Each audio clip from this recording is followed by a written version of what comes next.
Alors voilà, on s'est laissé sur la théorie d'un nouvel ordre mondial pacifié et où tout est bien réglé. Mais en fait, on va voir que c'est complètement le désordre. Déjà, les combats continuent à l'est de l'Europe. En fait, ils se sont arrêtés avec le 11 novembre 1918 sur le front occidental de l'Europe. Mais jusqu'en 1923, on compte jusqu'à 27 conflits qui se poursuivent en Europe.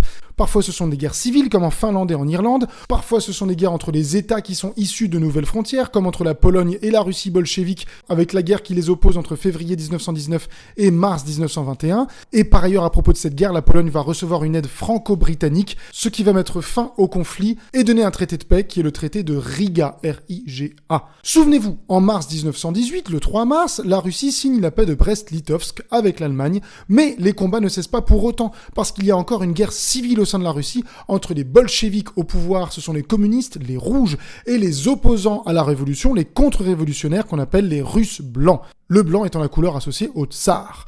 Les anciens alliés de la Russie, qui sont inquiets de la propagation de la révolution bolchevique en Europe, envoient 20 000 hommes combattre contre les rouges. Finalement, la victoire des bolcheviks va contraindre les blancs à quitter massivement le territoire russe.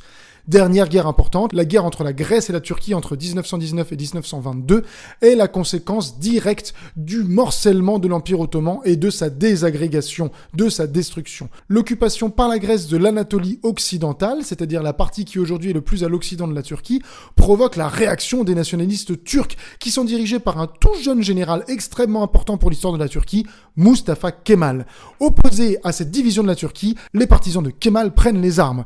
La victoire leur permet d'obtenir le retour de l'Anatolie à la Turquie avec le traité de Lausanne, en Suisse encore une fois, comme celui de Locarno qu'on vient de voir qui date de 1925, mais celui de Lausanne, il date de 1923.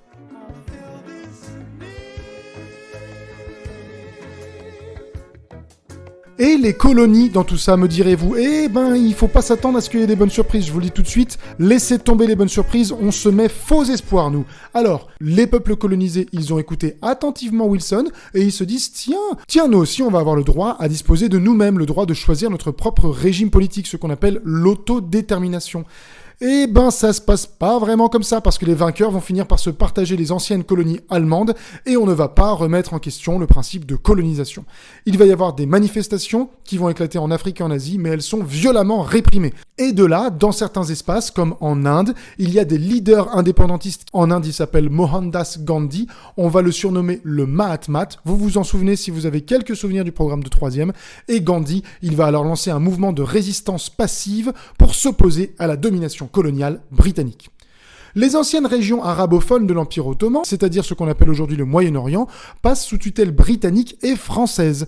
Les vainqueurs vont imposer un nouveau statut créé par la SDN qu'on appelle le mandat. Le mandat, ça donne le droit à certains États d'administrer les colonies des empires vaincus pour les amener normalement à se gouverner par eux-mêmes par la suite. Mais vous l'aurez compris, les Français et les Britanniques, déjà qu'ils ont oublié les promesses d'indépendance qu'ils avaient faites pendant la guerre, mais alors là, ils vont certainement pas diriger les empires vers une autonomie, ils vont se débrouiller pour en garder en tant que colonie. C'était un petit peu couru d'avance. Le mandat est en fait une nouvelle forme de colonisation et il est vécu comme tel par des populations dont les soulèvements sont sévèrement réprimés. En fait, on a une espèce de nouvelle colonisation qui porte pas vraiment le nom de colonisation, mais le nom de mandat.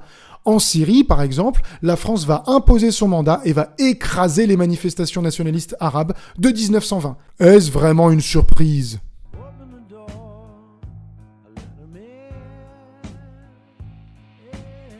Dernier point essentiel, c'est celui qui concerne les réfugiés. La guerre a provoqué des déplacements massifs de population. On l'a vu, il y a eu beaucoup de déportations, depuis les Arméniens et Arméniennes jusqu'à d'autres populations plus européennes.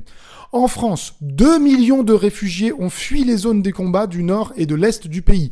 Au Moyen-Orient, 700 000 survivants et survivantes du génocide contre les Arméniens et Arméniennes sont dispersés entre la Syrie, le Liban, l'Égypte et sont regroupés la plupart du temps dans des camps.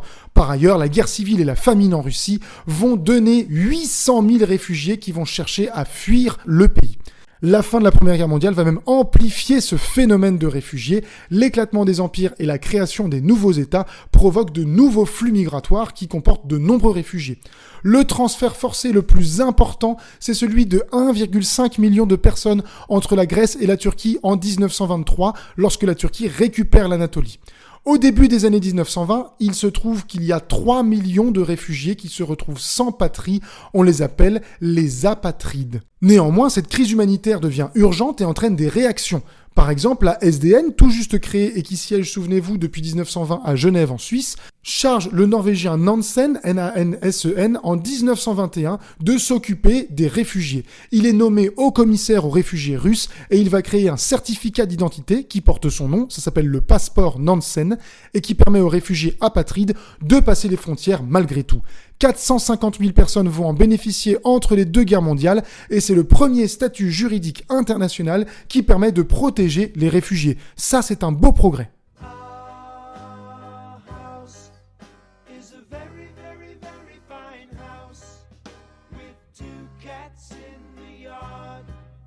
Life used to be so